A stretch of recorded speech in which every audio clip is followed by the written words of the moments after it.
নমস্কার, কেমন আছেন সবাই? আশা করি সবাই ভালো আছেন, আমিও ভালো আছি। তো আজকে আপনাদেরকে একটা এমনই জিনিস দেখাবো, যেই জিনিস নিয়ে আমরা সারা বছর খাই। তো এই যে মাঠ দেখতে পাচ্ছেন, এখন মাঠে আমার মা, আমার স্ত্রী ধান কুড়াতে গেছে। ধান কুড়াতে বলতে গেলে যেই জমিতে ধানগুলো কাটে, তারপরে যে শীষগুলো পড়ে থাকে, সেই শীষগুলো একটা একটা একটা করে কুড়ায়। তারপরে কুড়িয়ে বাড়িতে নিয়ে আসে। নিয়ে আসার পরে সেই ধানকে সিদ্ধ করে চাল করে। সেই চালটা আমাদের গোটা বছর আমরা খাই। তো বুঝতেই পারছেন আপনারা কত কষ্ট করতে হয় আমাদেরকে। তো ওই দেখেন আমার মা আসছে মাথায় পেঁচা নিয়ে, অনেক দূরে, আপনারা দেখতে পাবেন না, তো অবশ্যই আসছে, আপনাদেরকে দেখাবো। তো আমাদের গরিব দুঃখের এটাই কষ্ট। আর আমরা মাঠে ঘাটে কাজ করে খাই, আপনারা সবাই জানেন। আমরা চাষি ঘর থেকে মানে থাকি আর কি। তো আমাদের ভিডিওগুলো একটু দেখবেন। আর আপনাদেরকে দেখাচ্ছি, আমার মা, আমার স্ত্রী গেছে ধান কুড়াতে মাঠে। যে ধানগুলো একটা একটা করে পড়ে থাকে, কাটার পরে সেই ধানগুলোকে কুড়ায়। কুড়িয়ে একটা একটা করে কুড়িয়ে, যেই হয়তো সারাদিন কুড়িয়ে 10 থেকে 12 কেজি ধান পাই, সেই ধানটাকে বাড়িতে নিয়ে আসে, তা হয় আর কি। ততদিন জোগাড় করে রেখে দিয়ে একদিন ধানটাকে সিদ্ধ করে তারপরে চাল করে, সেই চালটা আমরা গোটা বছর খাই। তো আমাদের অনেক কষ্ট, আমরা চাল কিনে ভাত খেতে পারি না। আমাদের জমি জায়গাও নাই কি আমরা ধান লাগিয়ে খাবো আর কি। আমাদের যেটুকু আমাদের বাড়ি আছে সেটুকুই, বাকি আর কি আদার্স কিছু নাই, আমাদের জমি জায়গা নাই, অনেক গরিব আমরা। তো আপনারা বুঝতেই পারছেন কতটা অসহায় আমরা। তো এই যে আমাদের মাঠটা দেখতে পাচ্ছেন, এই পুরো মাঠটাতে আমার মা, আমার স্ত্রী, আমাদের পাড়ার অনেক লোক ধানগুলো কুড়িয়ে বেড়ায়। সবাই এই ধানগুলো কুড়িয়ে আপনার যেই ধানটুকু পায়, সেই ধানটুকু চাল করার চেষ্টা করে, দিয়ে বাড়ির ফ্যামিলির মুখে দুবেলা দুমুঠো খাবার তুলে দিতে পারে। আর আমরা, আর আমাদের পাড়ার কাউরেরই জমি জায়গা নাই। আর মানে মাঝে মাঝে ভাগে একটু হয়তো ধান টান লাগাই, বাকি আমাদের নিজস্ব জমি কোনো নাই। মানুষ যদি লাগাতে দেয় আমাদেরকে জমিতে ধান, তবে আমরা লাগাতে পারি। বাকি এখন মানুষ আর ধান লাগাতে দেয় না বলে আমরা ধানটা লাগাতে পারি না। না তো আমি যখন ভালো ছিলাম, তখন আমার বাবা, আমি, আমরা দাদারা মিলে ধান চাষ করতাম। এখন আর পাই না। তো ওই যে দেখতে পাচ্ছেন, আমার স্ত্রী আসছে, আমার বৌদি আসছে, আমার মা আসছে, অনেক দূরে, হয়তো ক্যামেরাতে দেখতে পান না, এই দেখতে পাবেন হালকা হালকা। তো ওরা আসছে, অবশ্যই দেখতে পাবেন, আমি দেখাবো। আমার স্ত্রী আসছে এবার ধান কুড়িয়ে। তো আপনাদেরকে দেখাবো কতগুলো ধান পেয়েছে। এই ধানটা আমাদের কি হবে, 10 দিন 12 দিন হয়তো ধান কুড়ালাম, তারপরে একদিন ধানটাকে সিদ্ধ করে চাল করলাম, সেই চালটা আমরা সারা বছর খাই। তো এই আমার স্ত্রী আসছে, পেছনে আমার বৌদি আছে, আর মা এখনো আসেনি। মা জানি না কখন আসবে, মার আসতে হয়তো সন্ধ্যা লেগে যাবে, মা সকালে গেছে, মা এখনো আসেনি। তো কতগুলা ধান পেলা গো? হ্যাঁ, তো এই দেখেন সেই ধান। হ্যাঁ, তো রোদের জন্য বুঝতে পারা যায় না, সেরকম ক্যামেরা আসে না, তো বুঝতেই পারছেন আমাদের কতটা কষ্ট। তো চলো বাড়ি চলো, তুমি সকাল থেকে ভাত খাওনি আর সারাদিন মাঠে পড়ে আছো।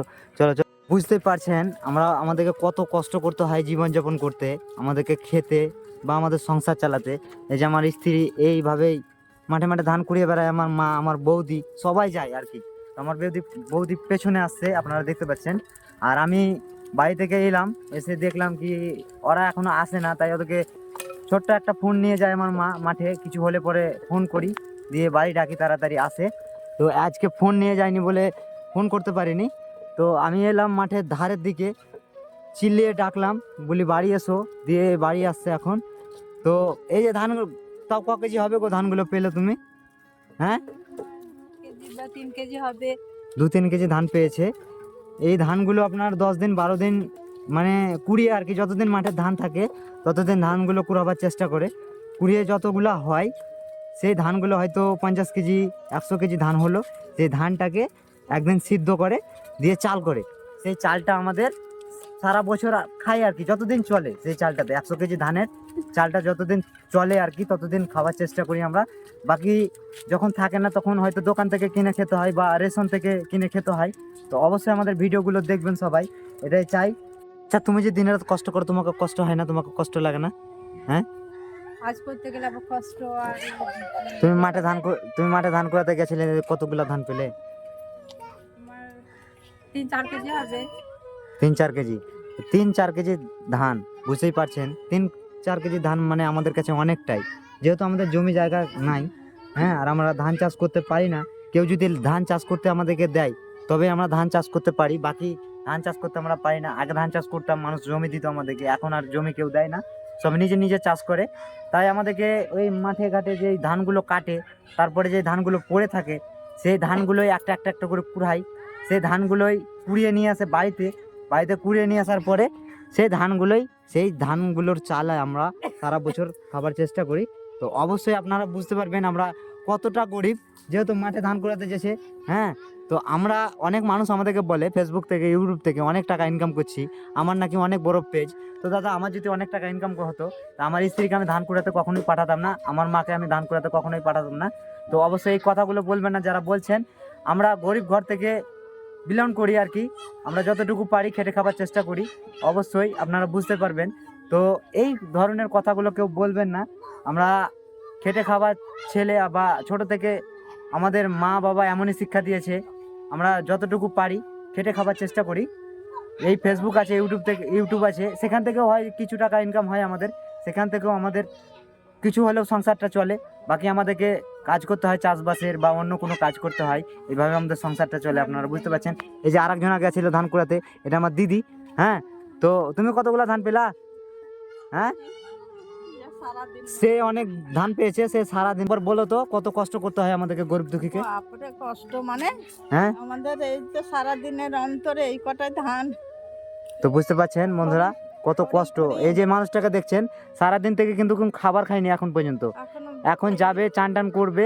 হ্যাঁ, চান টান করে খাবার খাবে আর কি।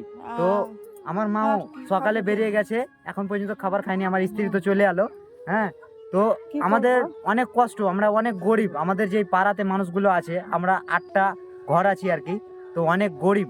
হ্যাঁ, তো আমাদের মাঠে ঘাটে কাজ করে খেতে হয় আমাদেরকে। তো অবশ্যই আমাদের পাশে থাকবেন, একটু একটু ভালোবাসা দেবেন, এটাই চাইবো। তো এই মানুষটাকে দেখেন, মানুষটার অবস্থাটা কতটা কষ্ট করে, এই যে মাথায় পেঁচা নিয়ে আছে। তো অবশ্যই একটু সবাই পাশে থাকার চেষ্টা করবেন, আমাদের ভিডিওগুলো দেখার চেষ্টা করবেন। সে চলে গেল, যেহেতু না খেয়ে আছে, তাকে আর আমি ডিস্টার্ব করলাম না। তো সবাই ভালো থাকবেন, সুস্থ থাকবেন, আবারও দেখা হবে কোনো নেক্সট ব্লকে। ততক্ষণের জন্য বাই।